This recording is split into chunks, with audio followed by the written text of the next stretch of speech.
Halo teman-teman, kita berjumpa lagi di video ini. Di video sebelumnya kita sudah membahas asal mula induksi elektromagnetik, maka di pertemuan kali ini kita akan membahas aplikasi induksi elektromagnetik. Ya, di pojokan sini sudah kelihatan ya bahwa ini adalah salah satu penerapan induksi elektromagnetik.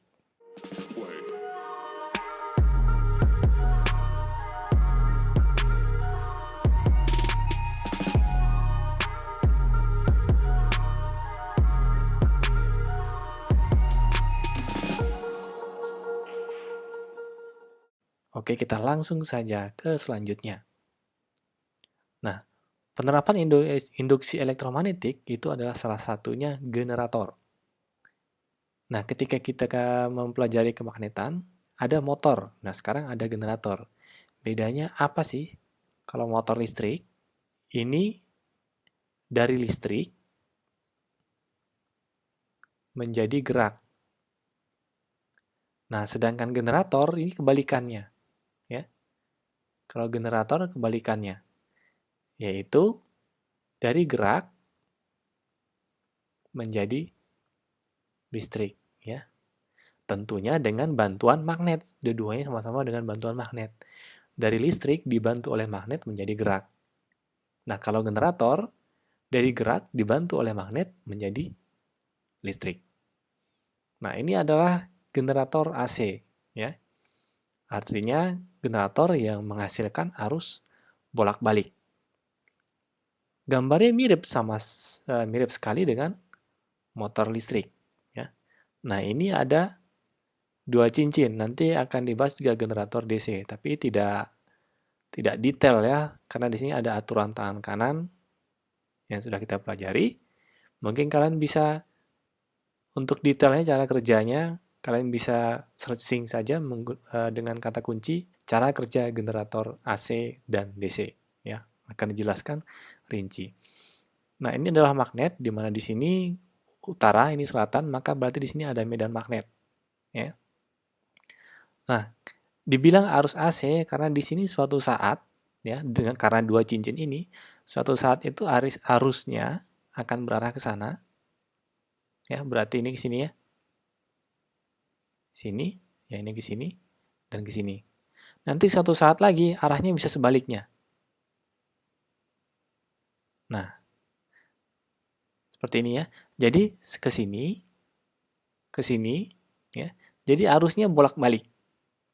Makanya disebut generator AC, menghasilkan arus bolak-balik. Nah, kalau pada percobaan Faraday di video sebelumnya, kita melihatnya, si jarumnya ini kan 0 ya. Angka 0, jarumnya ke kanan, ke kiri, ke kanan, ke kiri, ke kanan, ke kiri, ke kanan, ke kiri. Nah, itu menunjukkan bahwa arusnya adalah arus bolak-balik, ya. Besar, mengecil, membesar, mengecil, membesar, mengecil, seperti itu ya. Arahnya bolak-balik. Nah, sehingga kalau misalnya dibuat grafik ya, kalau misalnya dibuat grafik, misalnya ini adalah grafik arus, ya. Ini arus ya. Sehingga pada generator AC ini, arusnya akan membesar, paling tinggi, kemudian mengecil lagi, balik ke 0, kemudian membesar lagi, tapi berbalik arah. Ya. Kemudian mengecil lagi, membesar lagi, mengecil lagi, membesar, membesar lagi. Ya, ini misalnya yang ini yang arahnya ke kanan. Yang bawah ini ya arahnya ke kiri. Jadi seperti itu. Ya. Jadi lampunya itu akan terang, redup, mati, terang, redup, mati ya kalau pada lampu ya. Terang, redup, mati. Nah, seperti itu. Oh, berarti lampu kita kedap-kedip dong ya. Karena terang, redup, mati, begitu seterusnya. Nah, perlu diingat teman-teman ya bahwa kemampuan maksimal mata kita itu merekam gambar secara utuh nih 11 sampai 12 fps. Ini kalau dalam sistem apa namanya? Dalam istilah kamera ya, frame per second atau 10 sampai 12 Hz. Ya. Mampu merekam gambar secara utuh. Nah, tapi teman-teman, kita lihat ini, ya, ini ada 50 Hz. Ya, 50 Hz. Ini artinya dalam 1 detik itu ada 50 kedipan. Kalau ini dalam 1 detik 10 kedipan, ya. Itu akan terlihat oleh mata. Tapi kalau dalam 1 detik ada 50 kedipan, maka kita tidak akan melihat yang namanya redup. Tapi yang kita lihat akan terang terus. Ya. Ketika kita melihat redup, itu saat tegangan listrik turun. Baru kita melihat bahwa lampu kita itu berkedip. Nah, seperti itu ya. Jadi inilah yang membuat si lampu itu akan terlihat nyala terus. Mungkin kalian pernah melihat, menonton flipbook ya. Flipbook yang gambar-gambar per lembar itu. Kalau digerakkan perlahan, maka kalian akan melihatnya benar-benar gambar mati. Ya. Tapi kalau begitu digerakkan secara cepat, maka dia akan menjadi gambar yang bergerak. Nah, seperti itulah kira-kira penjelasannya. Ya. Selanjutnya adalah generator DC. Generator DC bedanya adalah dia hanya menggunakan 1 cincin, tapi cincinnya belah. Ya, cincinnya belah. Sehingga arusnya ini akan searah terus. Ya. Ketika sampai sini, balik lagi seperti ini ya, dan seterusnya. Sehingga si jarum galvanometer ini akan selalu berada di kanan. Sehingga kalau misalnya dibuat grafik ya, ini kan ada jeda ya, ada putus ya. Berarti suatu saat arusnya akan hilang. Betul. Suatu saat arusnya akan hilang. Ya. Maka kalau dibuat grafik dia akan seperti ini. Yap, seterusnya. Loh, kenapa tidak ke bawah? Karena dia tidak berbalik arah. Arusnya tetap searah. Begini seterusnya. Nah, berarti kita bisa melihat kedipan kan? Nah, udah jelaskan tadi. Nah, tentu sekarang itu diatur sedemikian rupa, dibuat lebih canggih supaya grafiknya ini tidak seperti ini. Ya. Kalau misalnya baterai dia akan mempunyai grafik yang datar. Ya. Nah, sehingga ini bagaimana caranya harus dibuat minimal dia seperti ini ya. Ada gelombang sedikit ya. Seperti itu ya. Tapi tetap arusnya searah, tidak berubah. Loh, apa hubungannya sama kincir angin? Nah, teman-teman, ini adalah porosnya. Ya. Biasanya sebuah batang logam, ya, sebuah batang logam, nanti di ujungnya ini akan dipasang misalnya baling-baling ya. Nah, baling-balingnya ini bisa baling-baling untuk angin atau untuk air. Nah, ketika porosnya ini berputar, ada medan magnet, maka menghasilkan arus induksi. Nah, ini penerapan induksi elektromagnetik. Satu lagi, yaitu adalah transformator. Atau yang disebut trafo. Nah, alat ini adalah alat yang digunakan untuk menaikkan dan menurunkan tegangan listrik. Ya, untuk menaikkan dan menurunkan tegangan listrik AC. Ya, kalau dari PLN itu kan emang AC ya. Harus bolak-balik. Nah, ini adalah gambar sutet atau saluran udara tegangan tinggi ya, dengan tegangan puluhan hingga ratusan ribu volt. Jadi dari mesin PLN itu akan masuk ke trafo, tegangannya dinaikkan.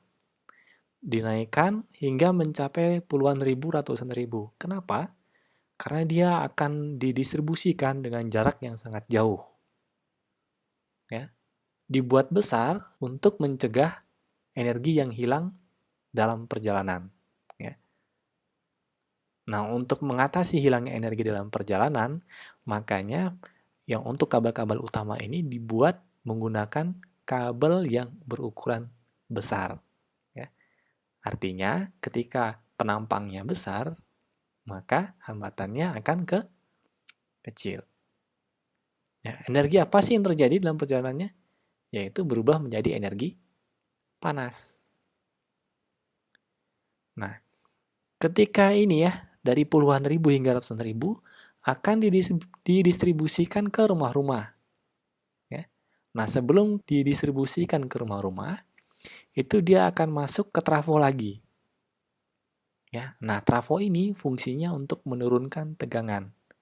Dari ratusan ribu volt, tegangannya diturunkan menjadi 220 volt, kemudian baru didistribusikan ke rumah-rumah. Nah, sehingga yang di rumah-rumah ini tegangannya bukan ratusan ribu lagi, tapi sudah menjadi 220 volt. Nah, trafo itu terdiri dari dua kumparan.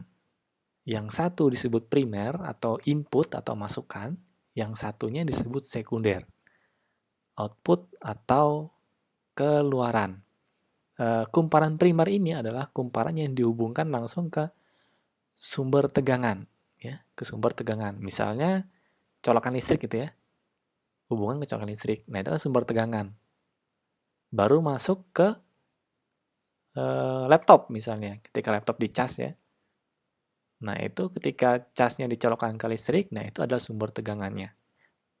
Kemudian keluarannya yang dicolokkan ke laptop. Nah, ini yang disebut sekunder, output atau keluaran. Ya, teman-teman bisa lihat video singkat berikut. Ini adalah salah satu alat elektronik yang menggunakan trafo, yaitu sebuah charger. Kenapa dia menggunakan trafo? Karena di sini kan tegangan rumah itu 220 volt. Kemudian keluar dari sini menjadi berapa volt sini? 5 volt ya, 5 volt 2 ampere. Maka di dalam ini pasti ada trafo. Ya, yang sudah didesain sedemikian rupa sehingga cukup untuk casing sebesar ini. Oke, kita buka isinya nih ya. Kita keluarkan.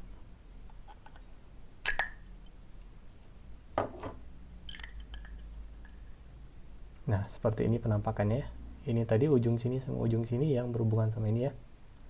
Nah, ini kalian pasti ingat apa ini warna-warni, gelang warna-warni. Nah, ini adalah trafonya. Ya. Terlihat berbeda seperti yang kita gambar tadi. Ya, karena zaman semakin modern, tentu semakin banyak cara gimana membuatnya menjadi lebih simpel sehingga bisa masuk ke casing sebesar ini. Ya. Nah, ini trafo 220 volt masuk ke trafo, kemudian keluar lewat sini menjadi 5 volt yang dihubungkan ke HP. Ya, ini salah satu contoh alat elektronik yang menggunakan trafo step down. Nah, ada dua jenis transformator. Yang pertama yaitu transformator step up atau trafo step up. Nah, fungsinya adalah untuk menaikkan tegangan. Step up ini udah kelihatan ya. Fungsinya untuk menaikkan tegangan. Nah, lilitan primernya lebih kecil dari lilitan sekunder. Ya, ciri-cirinya ya. Kemudian tegangan primer lebih kecil dari tegangan sekunder. Ya, namanya juga menaikkan tegangan. Ya, kemudian arus primer itu lebih besar dari arus sekunder. Nah, dampaknya di sini ya. Nah, jadi seperti ini gambarnya. Ini yang ke sumber tegangan listrik, ke sumber listrik. Ini yang ke perangkat elektronik. Ya, jumlah lilitannya lebih banyak. Ya, ini yang sekunder, ini yang primer. Atau ini yang output, ini yang input. Nah, biasanya dia suka dilambangkan seperti ini. Ya. Ini primer, yang ini sekunder. Nah, yang satu lagi adalah transformator. Oh, ini step down, ya. Transformator step down.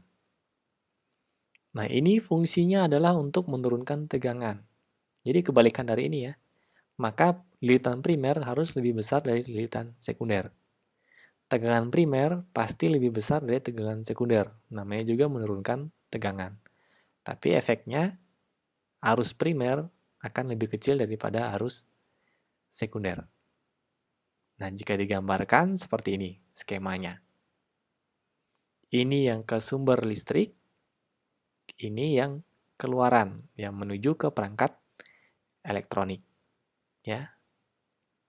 Ini yang primer, ini yang sekunder. Jika digambarkan, simbolnya seperti ini, ya, kebalikan. Nah, ini tentang aplikasi induksi elektromagnetik. Ya. Sekian untuk video kali ini. Semoga video ini bisa bermanfaat. Terima kasih.